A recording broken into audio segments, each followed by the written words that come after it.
Assalamualaikum warahmatullahi wabarakatuh. Bertemu lagi dengan saya di Haina Entertain, pusatnya informasi, hiburan, dan ilmu pengetahuan.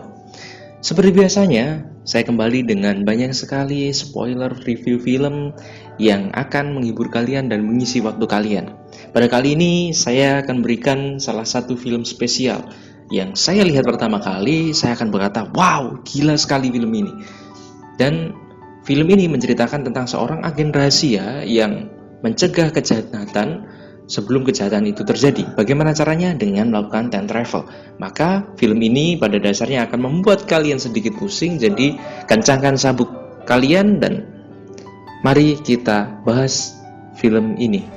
Tetapi tidak bosan-bosan, sebelum kita mulai pada filmnya, saya mengingatkan kepada kalian semua bahwa menonton filmnya secara langsung memberikan pengalaman yang lebih maksimal. Bagi kalian tetap ingin menonton filmnya, baik, kita lanjut membahas filmnya. Cerita bermula dari seorang pria merupakan agen rahasia yang sering melakukan perjalanan waktu ke masa lalu. Di sana dia terlihat sedang membawa tas seperti tas biola. Tapi ini adalah alat time travel yang kita sebut saja sebagai tas waktu. Fungsi dari tas waktu itu adalah dia akan membawa kita ke waktu yang ditentukan, seperti jam, tanggal, bulan, dan tahun tertentu. Agen rahasia itu kemudian pergi ke ruang bawah tanah untuk menjalankan misinya, yaitu menjinakkan bom yang akan segera meledak. Akan tetapi saat dia di sana, dia bertemu dengan orang yang membawa bom itu, dan akhirnya ia terjadi dan terlibat dalam pertarungan baku tembak. Saat sedang bertarung, tiba-tiba bom itu kehabisan waktu dan akhirnya meledak. Ledakan bom itu mengenai si agen rahasia dan membakar seluruh tubuhnya. Saat sedang sekarat, dia mencoba menjangkau tas waktunya, tapi tidak bisa. Lalu tiba-tiba ada seorang misterius yang datang dan membantunya untuk meraih tas itu. Dengan sangat panik, si agen rahasia itu pun memilih waktu tujuannya dan pergi dari sana. Singkat cerita, si agen rahasia ini sudah berada di markasnya untuk mendapatkan perawatan. Markasnya ini bernama Biro Temporal. Jadi sesuai yang saya jelaskan tadi, bahwa agen rahasia di Biro Temporal ini bertugas untuk mencegah kejahatan sebelum kejahatan itu terjadi dengan menggunakan mesin time travel.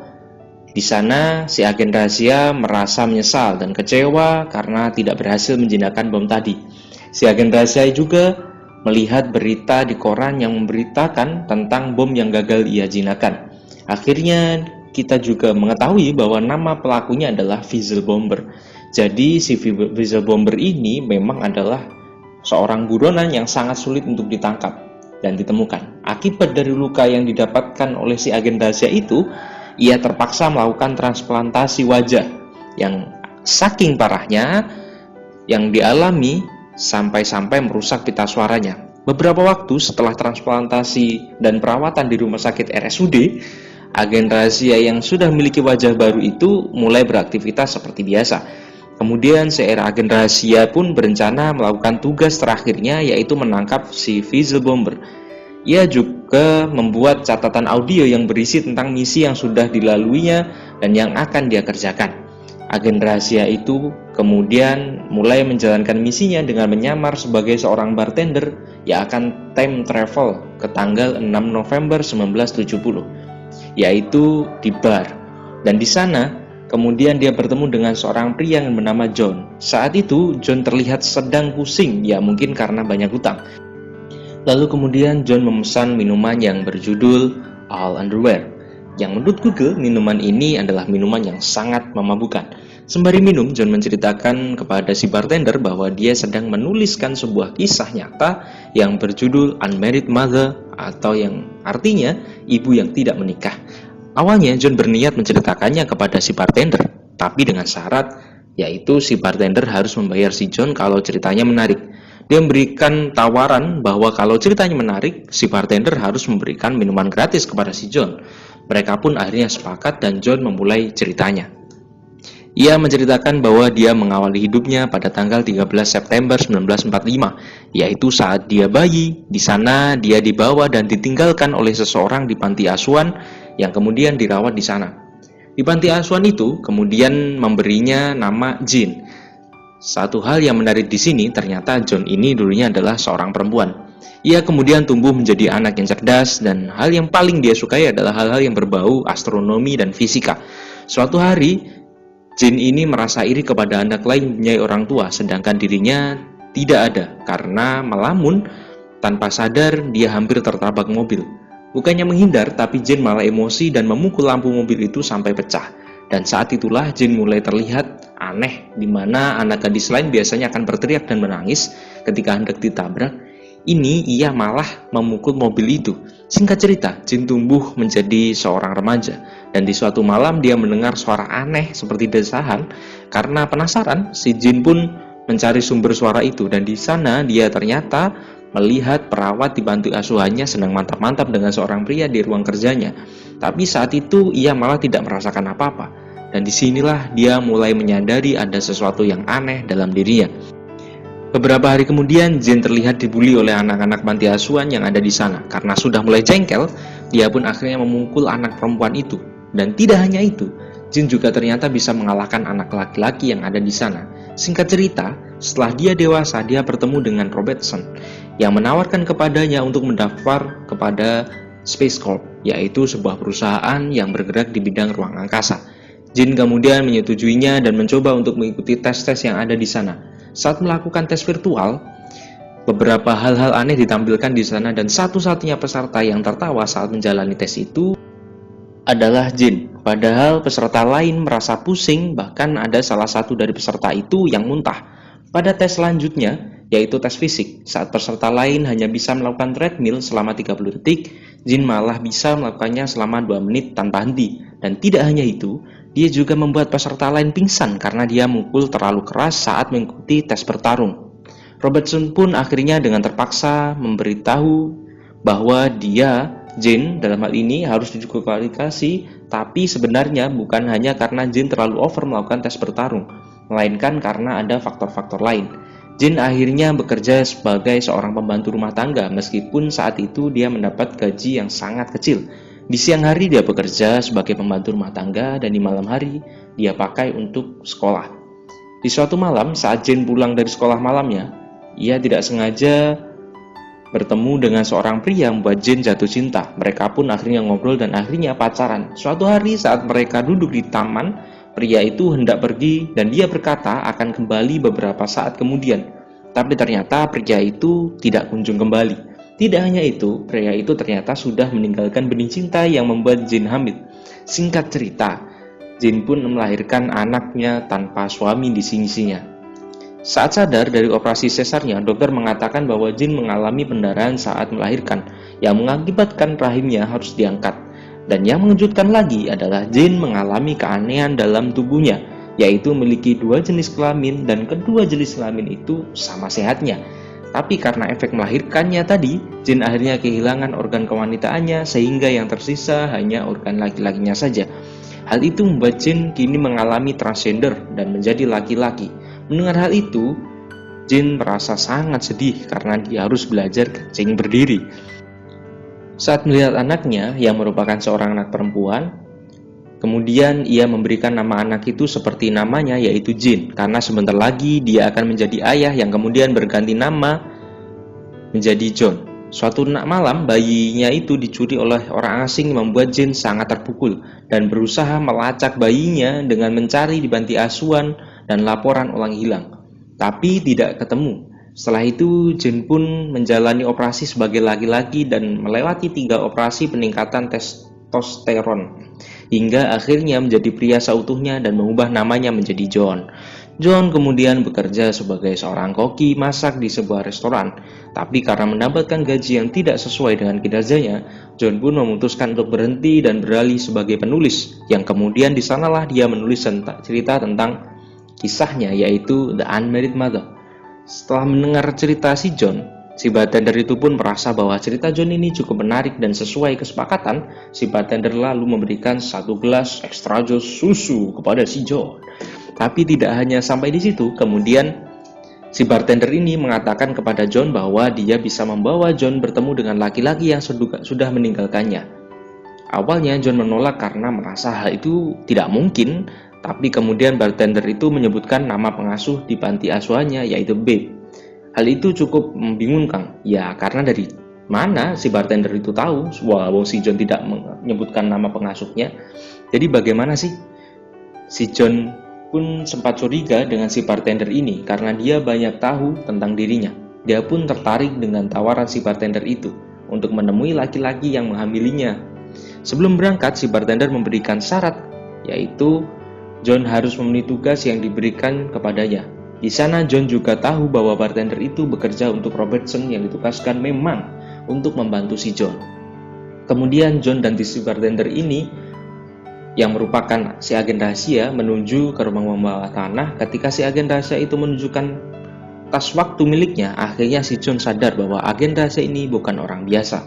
Mereka pun melakukan perjalanan waktu ke Cleveland, Ohio pada 3 April 1963. Si agen rahasia itu kemudian menjelaskan kepada si John tentang agen temporal. Dia juga menyebutkan bahwa agen temporal hanya bisa melakukan perjalanan waktu dengan jarak 53 tahun ke masa lalu dan ke masa depan. Selanjutnya, si John ini diharuskan untuk menyamar menggunakan baju sekolahnya dulu. Dan di sana ia bertugas untuk membunuh pria yang sudah mengambilinya sebelum dia bertemu dengan Jin supaya masa lalu John ini bisa berubah. Tapi tanpa disengaja, John di sana malah bertemu dengan Jin yang membuat John jatuh cinta kepada Jin. Mereka pun kemudian ngobrol yang akhirnya mereka masing-masing merasa punya kesamaan. Dan akhirnya kita tahu bahwa pria misterius yang sudah meninggalkan Jin itu adalah John. Di tempat lain, agen rahasia yang tadinya menunggu John akhirnya harus meninggalkan si John karena terlalu lama ngobrol dengan si Jin. Padahal si agen rahasia ini masih punya tugas lain. Kemudian si agen rahasia itu pun pergi ke tahun 1970, yaitu pada kejadian Visual Bomber di awal film tadi.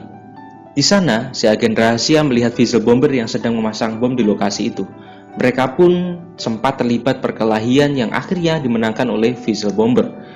Saat si agen rahasia itu tersadar, dia kemudian mendengar suara ledakan. Ketika dia ke sana, dia melihat dirinya sendiri sedang terbakar seperti di awal film tadi. Dan ternyata orang yang terbakar itu adalah si John. Ini artinya agen rahasia yang menyamar sebagai bartender itu juga adalah si John. Gila sekali. Agen rahasia itu pun memberikan waktu kepada dirinya yang lain. Di sini kita sudah melihat 2 kali paradoks. Si agen rahasia itu kemudian kembali ke rumahnya pada tahun 1964. Di sana dia menenangkan dirinya karena gagal untuk menangkap si Visual Bomber.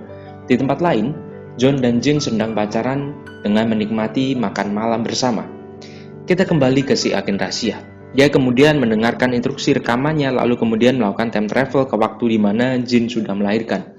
Di sana dia bertemu dengan Robertson dan Robertson memberitahu bahwa si agen rahasia ini sudah melakukan perjalanan ilegal yang berakibat pada buruknya kejiwaannya. Tapi si agen rahasia itu malah mengatakan ular melahap ekornya sendiri selama-lamanya. Kemudian dibalas oleh Robertson dengan mengatakan bahwa kau adalah anugerah bebas dari sejarah dan bebas dari keturunan. Kedua kalimat itu merupakan kata kunci dari film Predestination ini. Agen rahasia itu kemudian menculik bayi dari Jin, lalu dia membawa ke tanggal 13 September 1945 di Cleveland dan meletakkannya di panti asuhan. Jadi, yang mencuri bayinya si Jin adalah agen rahasia yang merupakan John dari masa depan. Yang masa lalunya adalah Jin. Apakah Anda sudah mulai pusing? Tapi tunggu, masih ada lagi. Di sisi lain, Jin dan John sedang asik melakukan mantap-mantap di mobil. Lalu tidak lama si agen rahasia ini kemudian melakukan perjalanan waktu ke tanggal 24 Juni 1963 untuk menjemput John. John kemudian meninggalkan Jin dan mengatakan kepada si Jin bahwa dia akan segera kembali. Di sana John mulai marah dan sedikit shock karena akhirnya dia tahu siapa pria yang menghamilinya dan yang kemudian meninggalkannya, dan juga yang mengatakan bahwa akan kembali tapi tidak kembali-kembali. Tapi si agen rahasia itu juga mengatakan bahwa dia sekarang akhirnya tahu bagaimana perasaan pria yang meninggalkannya dulu. Di sini agen rahasia itu ternyata menipu John supaya John bisa ke masa lalu untuk memenuhi takdirnya yang suatu saat akan menjadi si agen rahasia. Dan saat itu juga John akhirnya tahu bahwa si agen rahasia itu adalah dirinya di masa depan. Lalu kemudian agen rahasia itu membawa John ke tanggal 21 Agustus 1985, yaitu di markas Biro Temporal, untuk bertemu dengan Robertson. Di sana John menjalani perawatan dan akan disiapkan sebagai agen temporal profesional. Agen rahasia itu yang diberitahu bahwa perangkat atas waktunya akan segera dinonaktifkan karena si agen rahasia ini memutuskan untuk pensiun. Tapi si agen rahasia itu masih merasa kecewa karena belum bisa menang melawan Fizzle Bomber. Dia kemudian minta untuk pensiun di New York, yaitu pada tanggal 17 Januari 1975. Dan tempat itu ternyata sangat dekat dengan lokasi kejadian Fizzle Bomber. Lalu sebelum pergi, si agen rahasia kemudian menyimpan rekamannya di kamar John yang nantinya akan menjadi pemandu misinya. Saat tiba di rumahnya, si agen rahasia pun membuka beberapa bukti baru yang dia terima dari Robertson. Di sisi lain, John yang sudah pulih sekarang sudah resmi menjadi agen temporal. Kemudian mendengarkan catatan misi dari rekaman si agen rahasia yang merupakan dirinya di masa depan.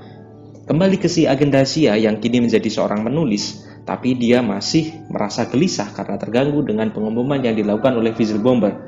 Si agen rahasia itu kemudian melihat kembali beberapa berkas dari Fizzle Bomber, dan akhirnya dia menyadari lokasi dari Fizzle Bomber. Dia pun mendatangi Fizzle Bomber yang ada di tempat laundry. Dan satu hal yang mengejutkan bahwa Fizzle Bomber ternyata adalah si agen rahasia itu sendiri yang sudah tua. Fizzle Bomber ini menjelaskan bahwa dia sudah mencegah beberapa kejadian dan menyelamatkan nyawa, seperti mencegah tumpahnya bahan kimia di Chicago pada tahun 1970 yang menyelamatkan 324 nyawa. Dia juga menyelamatkan 327 nyawa di pabrik senjata di Hayes pada tahun 1968. Dan dia berhasil mencegah serangan teroris yang ada di sana. Tapi menurut si agen rahasia, Fizzle Bomber ini melakukan pengeboman yang bahkan membunuh 10.000 orang yang tidak bersalah.